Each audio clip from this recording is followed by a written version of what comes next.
Сәлем достар, бәріне сәлем, каналыма қош келдіңіздер. Сіздерге мысықтар туралы ақпараттармен бөліскім келіп отыр.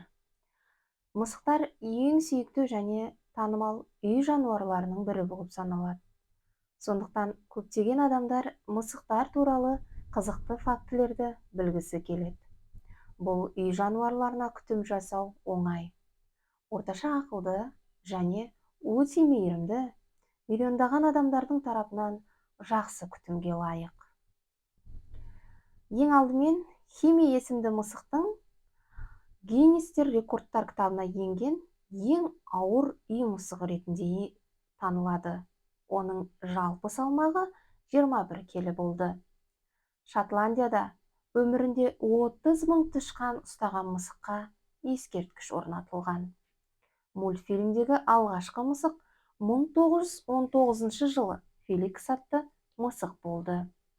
Мысықтың жүрек соғысы минутына 140 соққыға жетеді. Бұл адамның жүрегінің соғуынан 2 есе көп.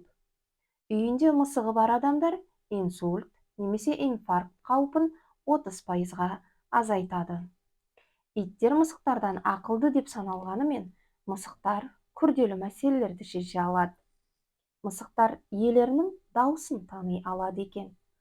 Мысықтар адамның мүшелерін ауыртып және де оларды емдей алатын қасиетке ие.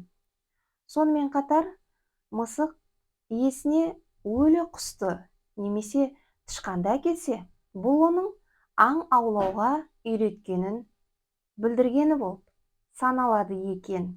Ислам мәдениетінде үй мысығы құрметті жануарлар болып саналады. Жалпы алғанда мысықтардың 40 түрлі тұқымы бар.